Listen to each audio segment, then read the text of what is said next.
this next, okay, at the last COP, we did a workshop called Words Spiral, where we had our AI, Zeke, listen to an hour-long conversation, and we pieced together from that conversation an entire book. The book was just released here at Davos called Sunlight on the Amazon, and it's an amazing book. And today we're going to take that a step further in this workshop, and we're going to have the AI listen to this workshop and then help us with outputs. So what I really need you guys to do is to come and participate in this, and I'm going to ask you guys to come closer to these tables so that we can be together for this workshopping conversation. I've given you all a card, and if you can dig up a pen or another thing, we're going to use these cards to take notes and conversation for this session, okay? So if you guys are able to kind of indulge me on this, I think it's going to be really amazing, and we'll get going. So why don't we do this? Let's pull these two tables together, and then we will be able to get started.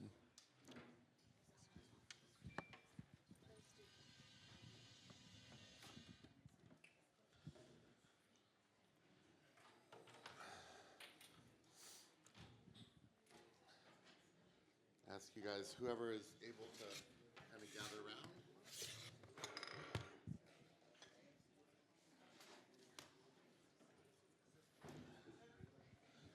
I'm going to keep some microphones over here.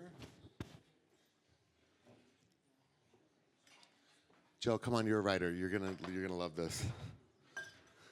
It's my friend Joe, who's here from LA. He's a Hollywood writer, trying to figure out what Davos is all about.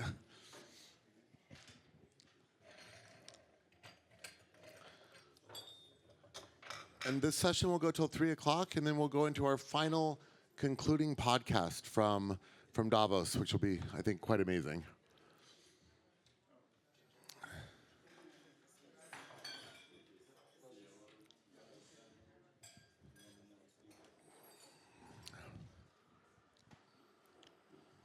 Thanks for joining.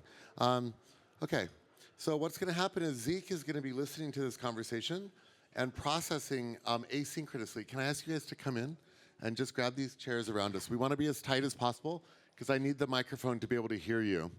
And we're going to pass the mic and we're going to go. Can I get you guys to come and join us over here? Panji? Anybody else here? Come on, you got to come and join. This is going to be good. Sarah, can I get you to join us? Okay. We're going to get as many people in this conversation as possible.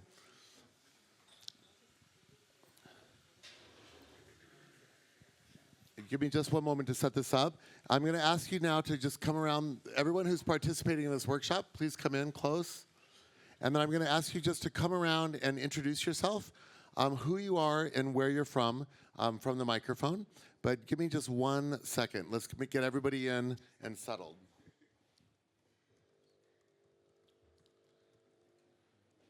Pull up a chair if you don't have it to come in close. You don't have to be afraid of being next to me. There's another seat here.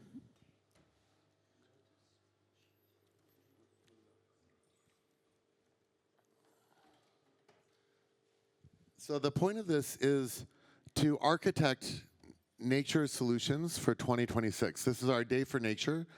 I'm going to ask you now to come through and say your name, who you're with perhaps, and what your area of focus is on nature, but keep it very short, okay? Hello, I'm May. I'm Chinese-Swedish, and I worked with ReFi DAO, Regenerative Finance DAO in the past, building smarter cities. Hi, my name is David. I run a startup called Stream Ocean, and we establish live streaming video for coastal resorts so that they can understand the health of their coastlines.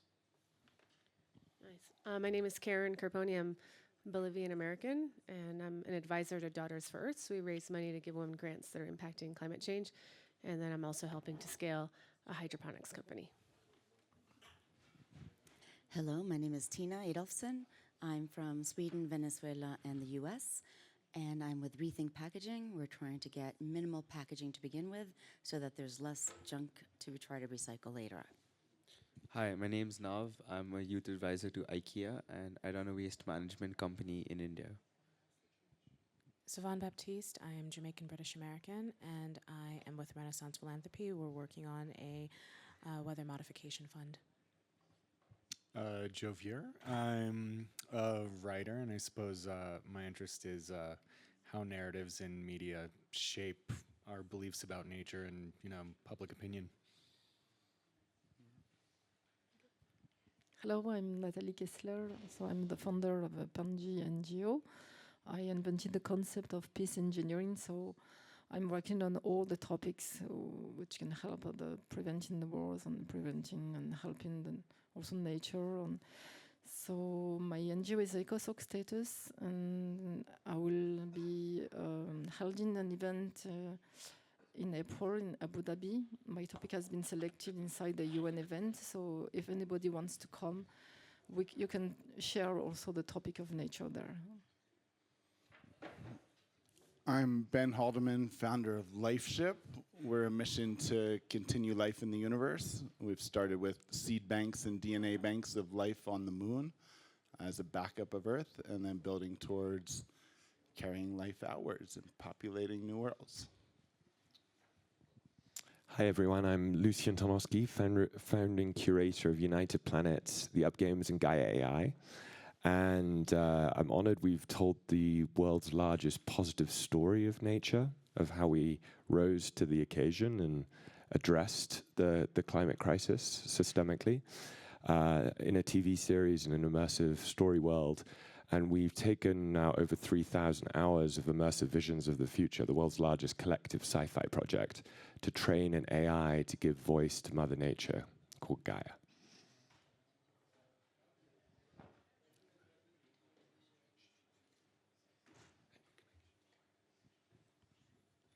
Hi, I'm Tatiana, co-founder of Leaders in Purpose. Leaders in Purpose is a leadership platform for regions, leaders, countries, and projects that are building already today the future economic system, the economy that we know built on incentives that are really with alignment with life, alignment with well-being and health. And this is where it brings us very directly to nature, changing the incentive systems so we can really value what is of value for our life on Earth. Thank you. We have a couple more. Can you repeat yours because I missed the recording? And then we'll go to Dana. Hi, my name is Nav. I'm a youth advisor to IKEA, and I run a waste management company in India. Hello, my name is Dana. Me and Eric, we just launched a foundation called the Wisdom Age Foundation with a proposition and the narrative that we shift into an age of wisdom versus an age of AI, because for me, AI is just a tool, right? The big question is, who are we being, who are we becoming actually to use this kind of tools, right? And for this, we are taking inspiration from ancestral wisdom traditions, different indigenous communities, we are inviting in an alliance of different financial players to actually put them together with these indigenous leaders to hear this totally different perspective of community, of decision-making, of living with nature, of being with the waters, etc., and being actually stewards and guardians of this amazing planet. I'm Sarah. I'm the founder of the Future Food Institute and Paideia Campus. Paideia is the Greek name of human development, integral human development. And we, in the campus, we are, of course, working on integral ecology training, as I was saying, youth and leaders.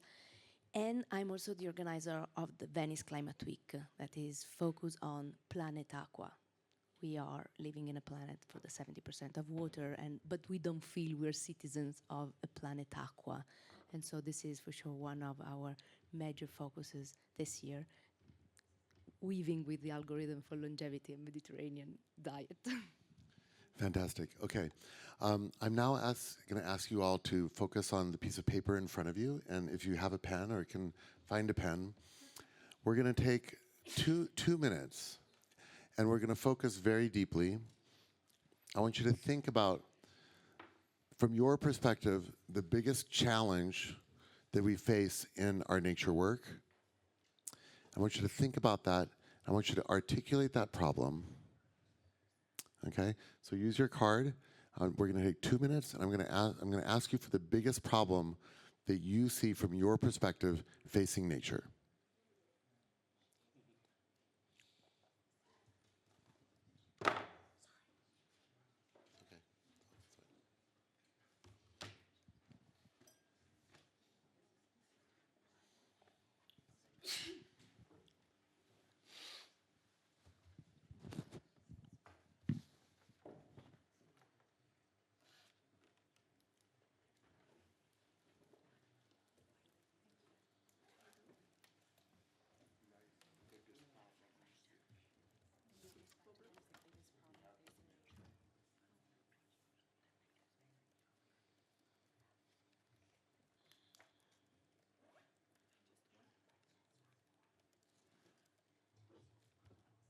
course, I'm going to ask you to share it when you're done, so you can't get out of it.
Okay, thank you. Thank you very much. Is there somebody who would like to start? Give me 1 second here. Do you want to start? Okay, 1 second. Okay. 1 moment.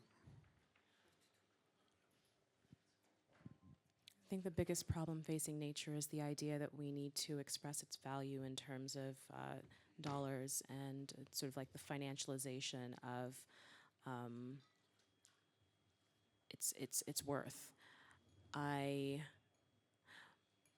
heard a lot of conversations around some really interesting work trying to think about how to put nature on the balance sheet and nature as an asset class. And part of me wonders, as we move forward toward sort of like almost securitizing nature and the services that it provides, what is the long-term potential for, if like political change happens in a way that is not conducive to planetary well-being, a country's natural assets are effectively sold off because they're now able to be and no longer belong to the people that inhabit that space. And say your name as you start so we can, the AI can remember who you are. You are?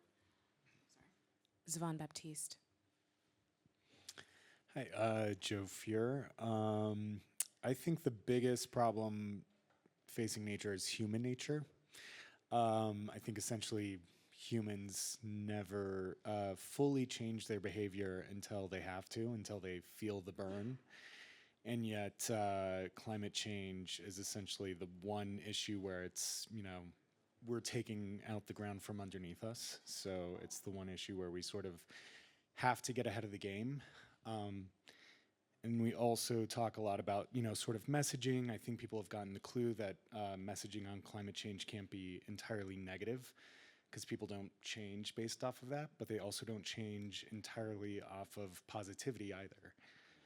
And I was talking to a behavioral scientist here at Davos who said, in terms of what they've found out changes people behavior more than anything, is competition. So if people feel like they're in competition with their neighbor, they'll change their behavior quicker than either positive or negative messaging.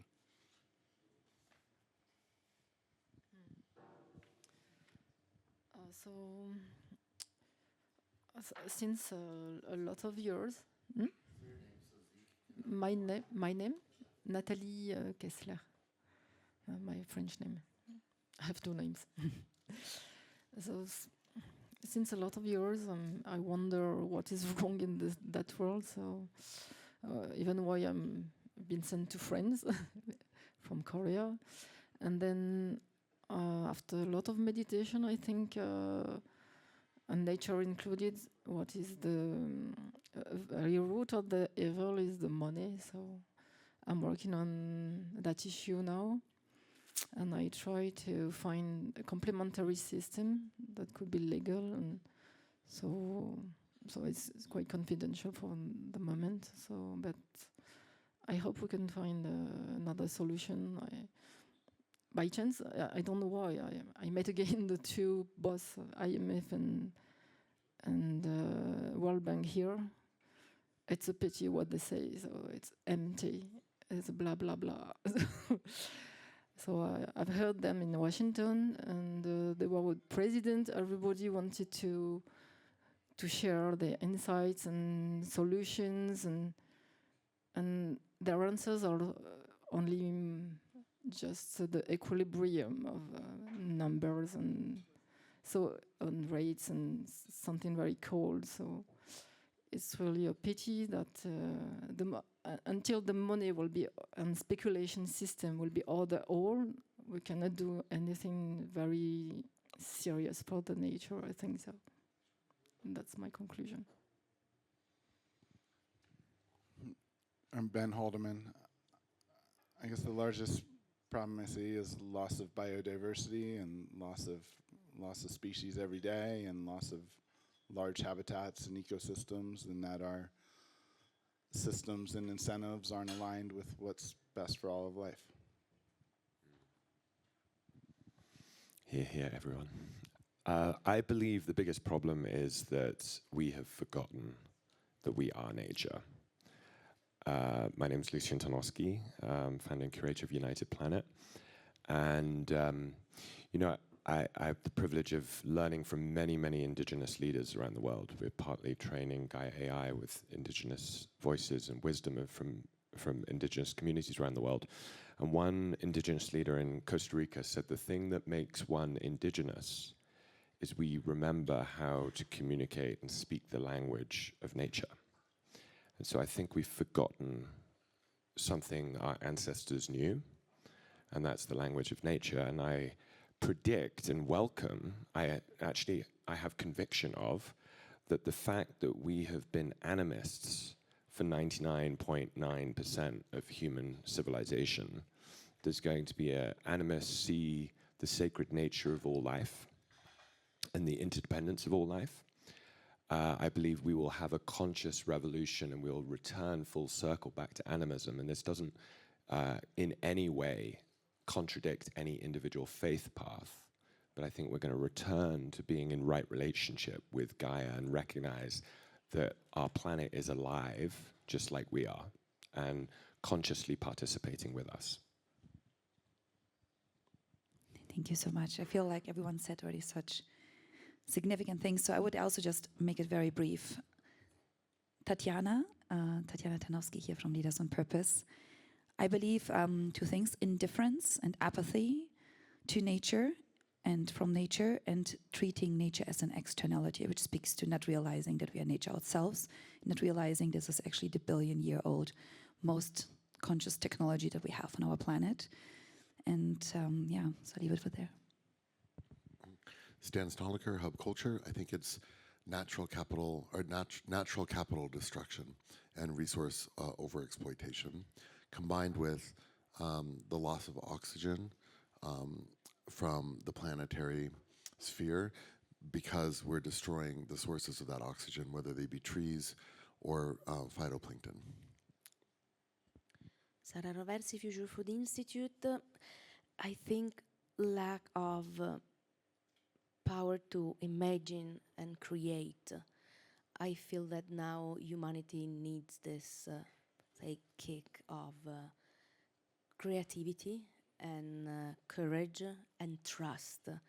I feel a big lack of trust between generations and between each other, and moral leadership.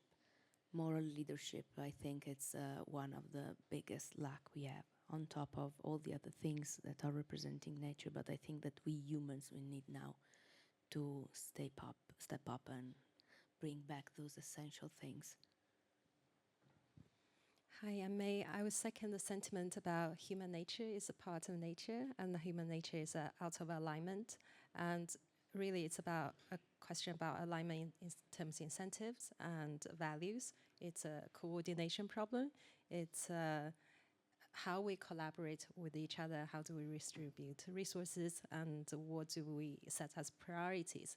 And just a little anecdote from the party last night, which is a tribute to mental health. A beautiful party, yet at the same time, the props, they're made of plastic and they were shipped from very far away. And I think it's the small things are the big things. It's the small details that really show, are we living and practicing what we preach? Hi, David Lunsford from Stream Ocean. I have maybe a lot of ideas, but maybe I would say that there's a couple of things that I think are the biggest problems. One are just not understanding the connectivity of how human impact eventually creates natural impacts. And another thing is, I think, well, we all use things that are natural resources that were discovered 100 years ago, and we don't really, we're not creative, and we don't have a deep enough understanding of what alternatives there are. So what are the alternatives for oil and gas? What are the alternatives for stones? There's a lot of options out there in nature, but because we found a very low cost and effective solution many years ago, we've just stuck with the same things, and we're still trying to understand what the alternatives are, and it takes us a long time because we're somewhat stubborn and ignorant animals. Karen Carponi with Daughters for Earth and Water Garden Farms. So I think the biggest challenge for nature, the first thing I wrote down was strategic partnerships to accelerate or scale solutions. And then I sat back and I just kind of looked at it and read it. And then I thought, well, you know, that completely forgets the fact that our daily actions matter.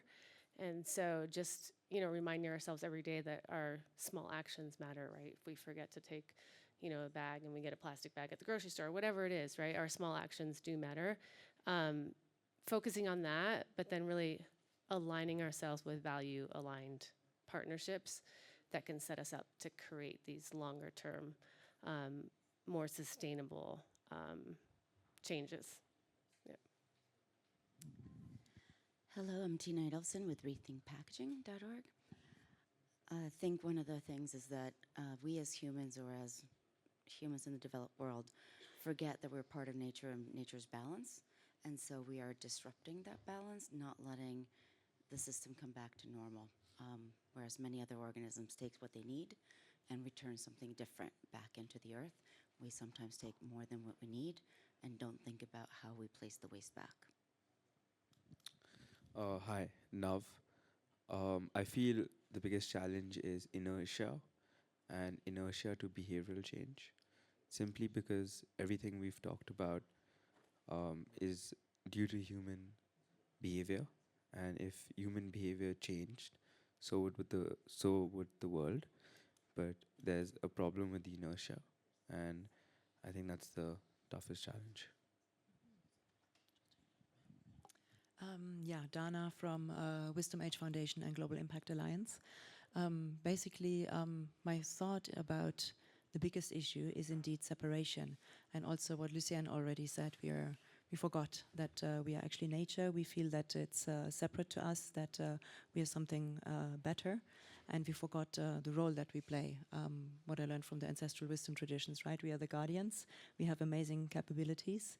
So with this comes responsibility, and yeah, so we keep on talking so much about the tools and not about who we are to actually use these tools. So yeah, I think it's a meta-level question of definition of who we are as a species, how we can really become Homo sapiens, wise beings, what does wisdom actually really mean, and yeah, the remembering actually of us being nature. Thank you, everyone.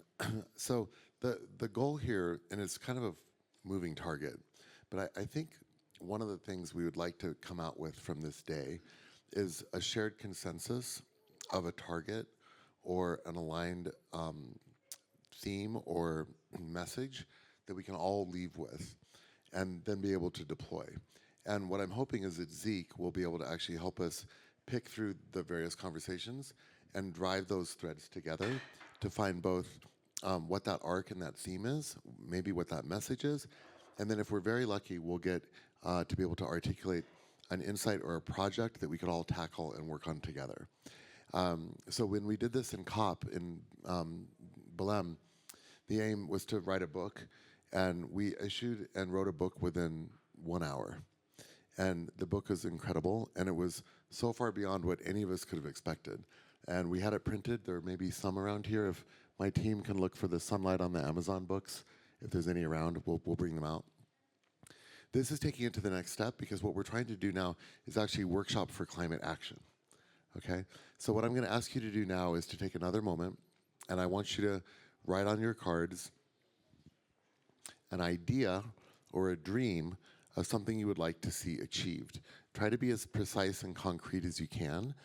Is it a technique, a tool, a resource that would help you achieve the solution to the problem that you just outlined?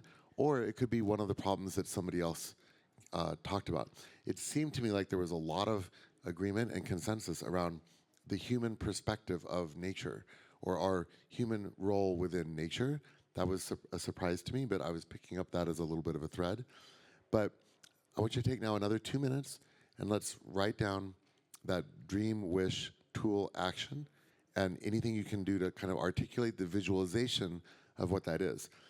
On the quantum side, when we actually take the time to express the articulation of the vision, in the quantum field, we actually do a lot to bring that into potential quantum alignment to emerge into 3D material reality.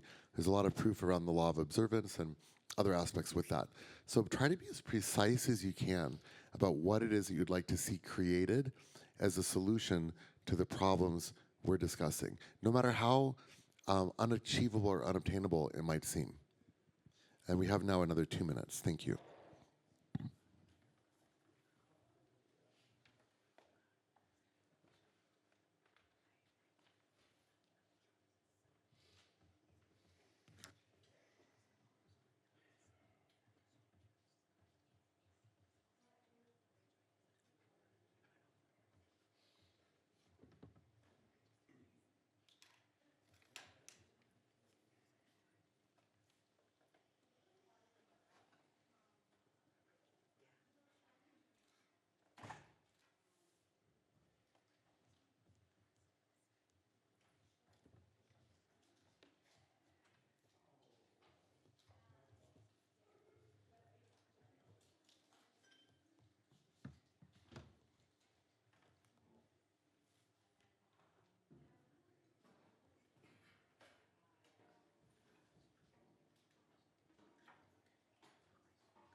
Okay, our 2 minutes are up. I know I'm moving you guys fast through this, but we don't have a huge amount of time.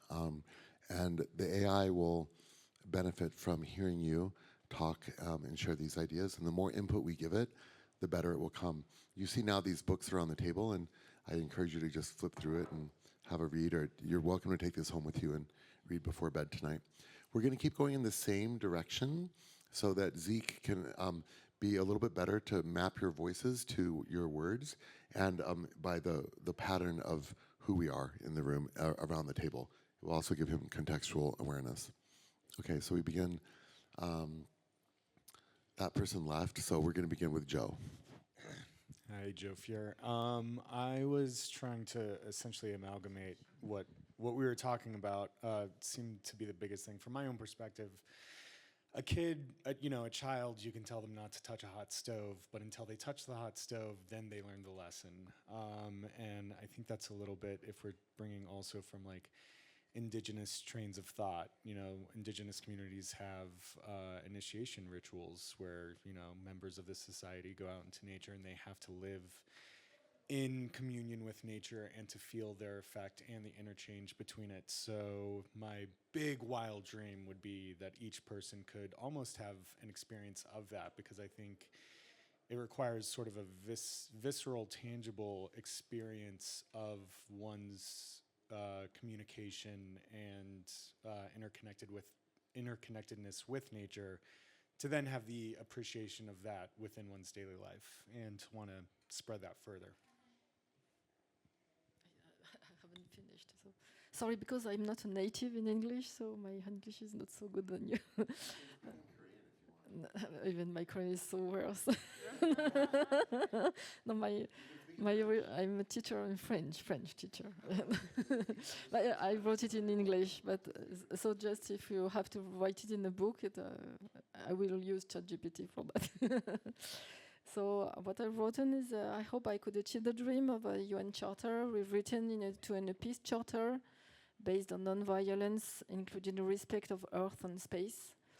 That's also important because, just a parenthesis, I attended the open forum topic about space, and they were all pushing for all the positive points of making business in the space. And if we don't pay attention of that, it could be very dangerous, and even the Earth could explode us. So it's a very important point, I think. So I even could not put.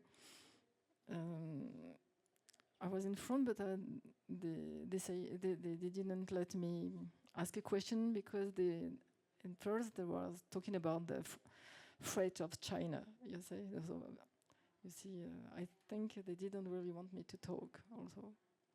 So, including respect of Earth and space, and based on common positive rules of all religions, because we never really did that, and all the rules are the wisdom of humanity. Religions included what the indigenous and First Nations have also. And one of my dream too about native, and I'm working on that, is to make them sign the peace charter first, because they are nations. Imagine that if you include all the diaspora and non-knowledge nations or countries like Somaliland, Taiwan, many others, also the kings of the Africa, and we will be more countries than UN. So you can win like that. This is Ben with LifeShip. I believe we need uniting big picture North Star narratives about where humanity is going, what our relationship to life is, what our purpose is in the universe. And I believe humans as stewards of life here on Earth and stewards of life to continue life in the universe is something that can inspire people and can be a beautiful narrative that we can dream of humanity leaving a positive legacy across the galaxy. I completely agree with Ben here. Lucien Tarnowski, United Planet, and I believe we need to flip the script and actually create a unifying vision of the future, if you like, the horizon of the planetary civilization, and recognize, as well as a tragedy of the commons, we have a tragedy of the horizon. And so clearly being up to articulate a vision that we're not standing against each other, but we're standing towards a unifying vision. And the final thing I would say is I believe that an idea hiding in plain sight is to financially enable that narrative based on outcome-based results. Thank you so much. Tatiana here from Leaders on Purpose. I believe that an upgraded way of valuing nature as an foundation, as it is, of our life and our economy, driven, however, truly by the wisdom of combining the wisdom of indigenous peoples and the wisdom that we have, that we're approaching in consciousness and in science, to really understand deeper and deeper the value of that nature provides us in terms of how we can drive incentives in really making clear that the case is a win-win-win scenario for everyone. So we can, even those that might not yet feel and believe in what we do, are at least intrinsically inspired to contribute, and through that, hopefully feel also the power of nature again and find the reconnection. Thank you. Stan Stoliker, Hub Culture. Something that I've been talking a lot about on stages and I've been wondering about now for a couple of years is a mathematically superior model for the commons. So Penji touched on it when she sort of said money is the root of all evil, and she's looking for an alternative to money, but money's been around for thousands of years.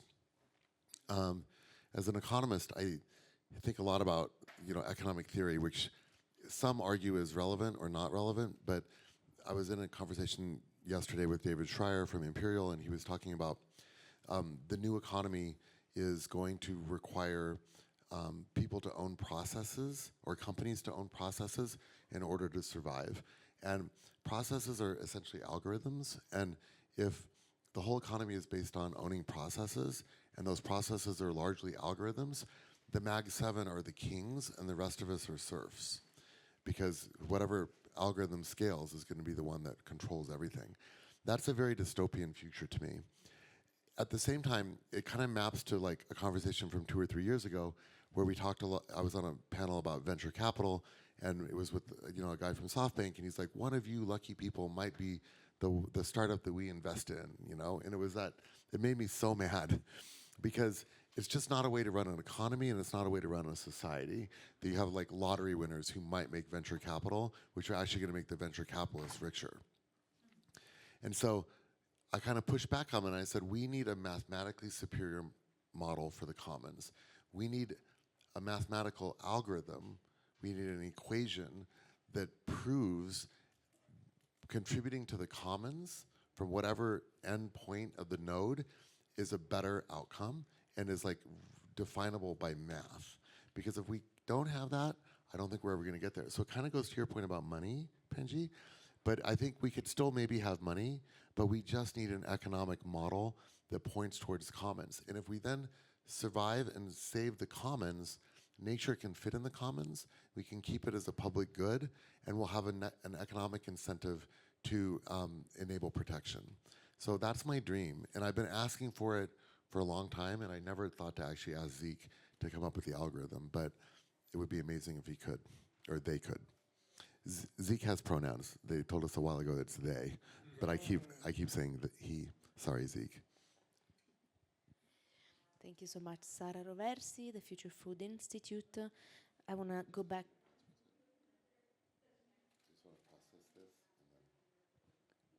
I stop.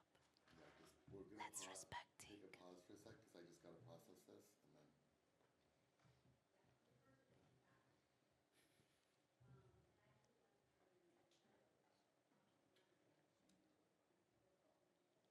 Okay.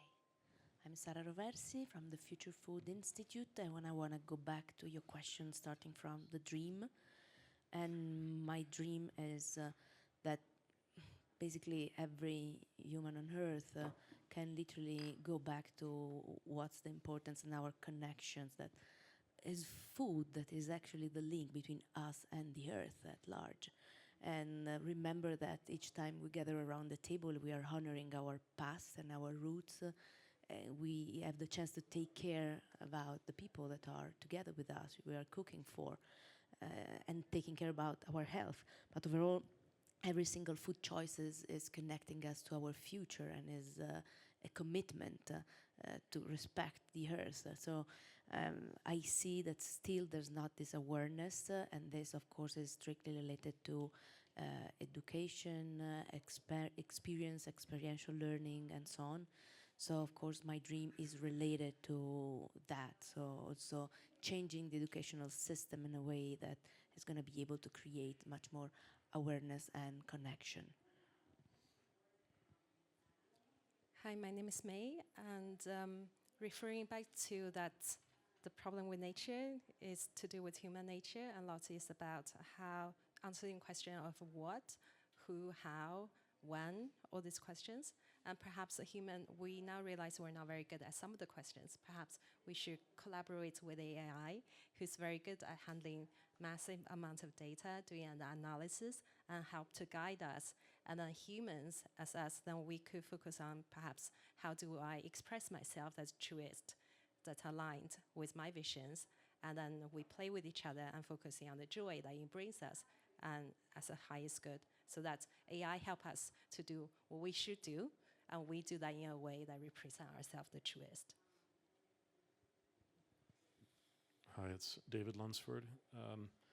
And I think maybe it ties a little bit into what you were saying is I wrote down that I would like to see more countries adopting the concept of gross national happiness, which was a philosophy, let's say, which is most prevalent in Bhutan. It's a replacement for gross domestic product.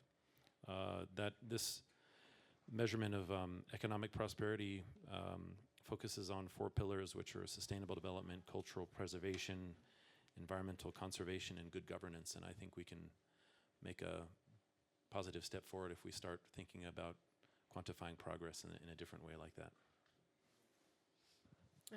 Karen Carboni with Daughters for Earth and Water Garden Farms. So I've done, yeah. So what do I want to see created, right, to solve nature's challenge? And I think that's really more nature-based experiences, but also human-based experiences, right? And then I thought, wow, what would the experience of Davos be like if we did one full day of no cell phones, right? Because I saw so many people on their phones throughout the entire week bumping into each other.